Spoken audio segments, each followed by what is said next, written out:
दोस्तों आपके पास एक एसएमएस आया है कि आपका क्लेम अंडर प्रोसेस है।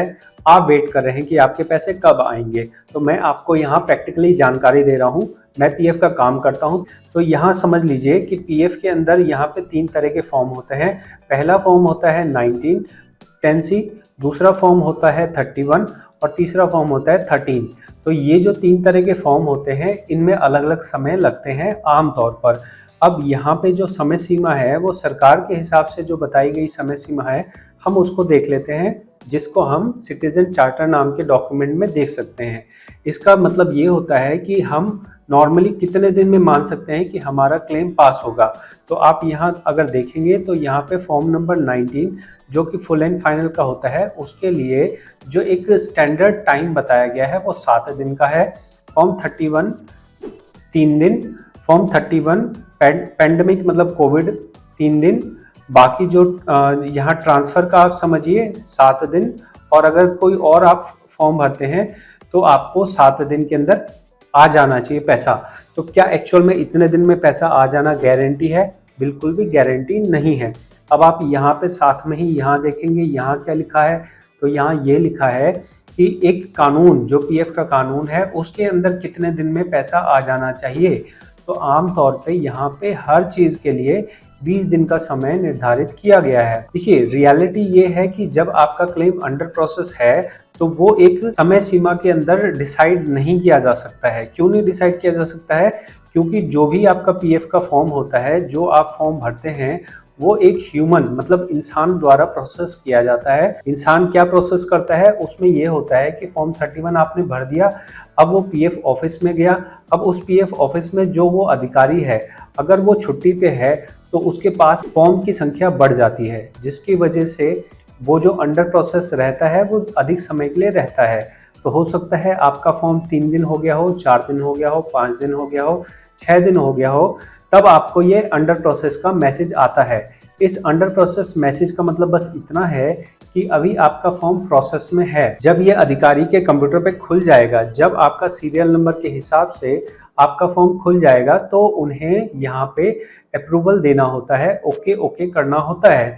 जैसे ही ये ओके ओके कर देते हैं तो आपका ये अंडर प्रोसेस आगे बढ़ के सेटल्ड या फिर रिजेक्ट हो जाता है। ऐसा बिल्कुल नहीं है कि अंडर प्रोसेस है तो आपका पास ही होगा, आपका फॉर्म रिजेक्ट भी हो सकता है। अंडर प्रोसेस का सिर्फ इतना मतलब है कि अभी तक जो अधिकारी जिसके पास ये फॉर्म प्रोसेस होना है उसने अभी इस फॉर्म को देखा नहीं है। तो यहाँ आपको मैंने समझाया कि आप मान के चलिए कि अगर अंडर प्रोसेस आ गया है तो मतलब आपका फॉर्म अभी देखा नहीं गया है। अब वो कितने दिन में देखेंगे, 2 दिन में देखेंगे, 4 दिन में देखेंगे, कोई पता नहीं होता है। मैं आमतौर पे आपको बता रहा हूँ अपने अनुभव से मैं फॉर्म 31 के लिए बता रहा हूँ। अगर आपका फॉर्म 31 है तो आप मान के चलिए 5 से 15 दिन लगते हैं। कुछ लोगों का 1 से 3 दिन के अंदर भी आ जाता है। वो कैसे आ जाता है? वो आता है जहाँ जैसे नोएडा पीएफ ऑफिस है या फिर दिल्ली के अंदर 1-2 पीएफ ऑफिस हैं। तो ये पीएफ ऑफिस जो है वो जिस दिन फॉर्म भरा जाता है उसी दिन फॉर्म प्रोसेस कर देते हैं। वो क्यों कर देते हैं? क्योंकि वहाँ स्टाफ की संख्या और जो फॉर्म की गिनती है वो उस हिसाब से होगी। लेकिन वहीं अगर आप बात करें गुड़गांव जैसे पीएफ ऑफिस में, जहाँ पे वर्कलोड ज़्यादा है और स्टाफ कम है, वहाँ पे जो आपका फॉर्म है वो 5 से 15 दिन के अंदर अंदर पास हो जाता है।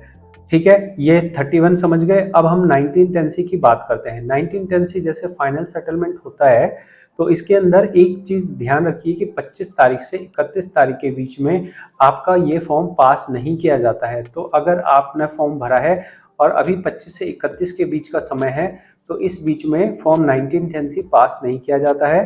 तो आपको कम से कम ये 6 दिन तो इंतज़ार करना ही पड़ेगा। साथ में ही जो आपका 1910C है, हो सकता है वो इकट्ठा पास हो जाए या हो सकता है वो अलग अलग आगे पीछे पास हो। तो आपको ऐसा घबराना नहीं है कि मेरा 19 पास हो गया, 10C अभी अंडर प्रोसेस है, या 10C पास हो गया, 19 अभी अंडर प्रोसेस है। घबराने जैसा बिल्कुल भी नहीं है। ठीक है, फिर बात करते हैं फॉर्म नंबर 13 की। फॉर्म नंबर 13 में क्या होता है? ये ट्रांसफ़र फॉर्म होता है। तो ट्रांसफ़र फॉर्म में भी इसी तरह होता है कि सबसे पहले तो आपके एम्प्लॉयर के पास जाता है, उसके बाद पीएफ ऑफिस के पास जाता है। जब पीएफ ऑफिस इसे अप्रूव कर देता है तो जो न्यू पासबुक है आपकी, वहाँ पे आपका बैलेंस चला जाता है। बैलेंस जाने के बाद एक चीज़ ध्यान रखिएगा कि जब बैलेंस चला गया यहाँ न्यू पासबुक में, तब आपके पास सेटल्ड का एसएमएस आ जाएगा। सेटल्ड का एसएमएस आ जाएगा, लेकिन आपको ट्रांसफर को कंप्लीट तब तक नहीं मानना है जब तक वहाँ सब्जेक्ट टू वेरिफिकेशन लिखा है। जब तक सब्जेक्ट टू वेरिफिकेशन लिखा है वो कंप्लीट नहीं हुआ, इस चीज़ का आपको ध्यान रखना है। समझ गए? अब तीनों फॉर्म के लिए जो कॉमन चीज़ें हैं वो समझा देता हूँ। सैटरडे संडे को फॉर्म प्रोसेस नहीं किया जाता है क्योंकि सरकारी पीएफ ऑफिस की छुट्टी रहती है। ठीक है, कोई गवर्नमेंट हॉलीडे है तो भी नहीं होगा।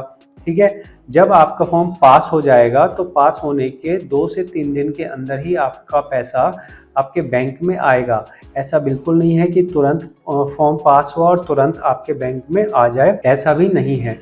अगर बैंक की हॉलीडे है, जैसे सैटरडे संडे अगर बंद है, तो आपका फॉर्म पास होने के बाद भी पैसे बैंक खाते में नहीं आएंगे। तो मैंने आपको यहाँ A to Z बताने की कोशिश करी है कि अगर आपका अंडर प्रोसेस है तो वो कैसे आपके बैंक में आता है, कितने दिन समय लगता है, क्यों समय ज़्यादा लगता है, क्यों कम लगता है, सरकार क्या कहती है कि सरकार के हिसाब से कितने दिन में होना चाहिए। तो अगर आपको ये बताने का तरीका, प्रेजेंटेशन का तरीका अच्छा लगा हो तो आप मुझे ये बताइए, आप अगर टीचर हैं तो आप मुझे 10 में से कितने नंबर देंगे। मैं सीरियसली ये जानना चाहता हूँ कि अगर मैंने बताया वीडियो तो जो सामने देखने वाला है उसको मेरे वीडियो कैसी लगी, मैं ये सीरियसली जानना चाहता हूँ। इसलिए आप कमेंट में बताइए। और अगर आप पीएफ का काम सीखना चाहते हैं तो आप मुझसे सीख भी सकते हैं। और अगर आप नॉर्मली अपडेट लेना चाहते हैं लेबर लॉ के बारे में तो आप इस चैनल को सब्सक्राइब कर सकते हैं। ये बात मैं लास्ट में बोल रहा हूँ क्योंकि आप पहले पूरी वीडियो देख लीजिए, आपको क्वालिटी अच्छी लगे, आपको बताने का तरीका अच्छा लगे तो ही आपको सब्सक्राइब करना है। बहुत बहुत धन्यवाद।